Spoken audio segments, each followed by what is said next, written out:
Hey, it's Casey from The Verge, and these are Spectacles version 2.0.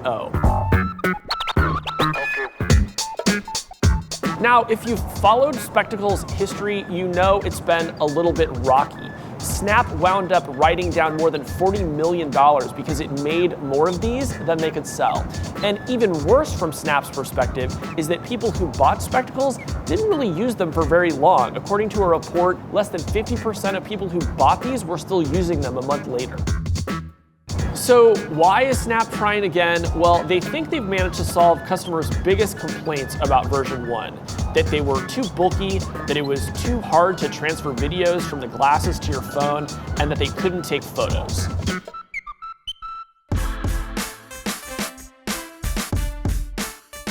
Here is version 1, and you can see that this is just a heavier version of Spectacles. The piece where the arm meets the lens has a really kind of bulky piece where all of the internals of the camera are located. And here I have version 2, and as soon as you pick it up, you notice the difference in weight. That piece where all the internals of the cameras are located is much smaller, and it just generally feels lighter when you put them on your face.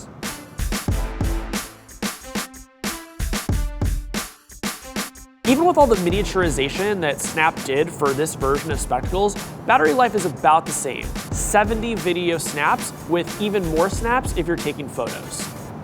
And the case is much smaller this time around too. So here I have the case for version 1, and here's the case for version 2. A lot smaller, a lot lighter, and if you have a big pocket, this version probably actually fits in it. Spectacles still work the same. This case actually is how you charge your Spectacles. So just by resting the glasses inside, it has a little contact point here where it charges your glasses up to 4 times on a single charge of the case. And to figure out how much battery life you have left, you just double tap on the lens and it'll show you by how many lights go around the circle. The recording works the same as well. You have a big button on top, you tap it, it records 10 seconds of a snap. If you want to extend your snap, you can tap it 2 more times for a snap that's up to 30 seconds long. The new feature this time around though is photo mode. So the first version only took video, this version takes photos. To do that, all you do is press down for a second, wait for the blink, and then release your finger. You've taken a high definition photo. And I should say something about definition too. Last time around, you had the option of shooting in standard definition. This time around, both your photos and videos will all be shot in HD. Pixel density is about 25% greater than it was in version 1. Of course, a signature feature of Spectacles was that it shot videos in a circular format, and as you would move your phone around, you could shift the perspective as you were looking. That returns this time around for both photos and videos, and so when you go to export them, you'll see that all of your photos and videos have a little white border around them. Another nice feature of version 2 is that these things are water resistant. So you can jump into a pool, jump into the ocean, and not worry that they're gonna break. And the case is splash proof, so you can go ahead and bring that to the pool and just not worry about it. Snapchat has also worked on the transfer process. If you own version 1, you know the worst thing about them was how long it took to get your snaps from your glasses onto your phone. Snap's worked on the transfer technology, and it now says that the transfer is 3 to 4 times faster than it was originally. The basic method for doing it is still the same. After you pair your Spectacles, you go into Memories where your old snaps are stored, tap an import button, then your phone has to join a Wi-Fi network set up by Spectacles, and only then will the snaps transfer from the glasses onto your phone. It goes a little bit faster than that makes it sound, but it's definitely not painless. My dream version of Spectacles would transfer automatically. These Spectacles just aren't there yet. I was a fan of the original Spectacles, even though they didn't sell that well, but it's also true that I didn't use mine for very long after the first month that I bought them.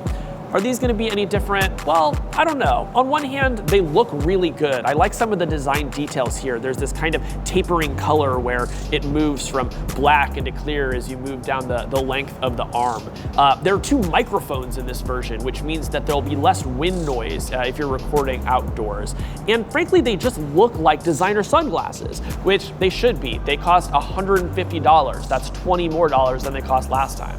Also, if you use prescription or polarized lenses and you live in the United States, when you go to buy your spectacles on spectacles.com, you can specify that you want those lenses, and Snapchat's working with a third-party provider to let you get those lenses put directly into your spectacles when they ship to your house.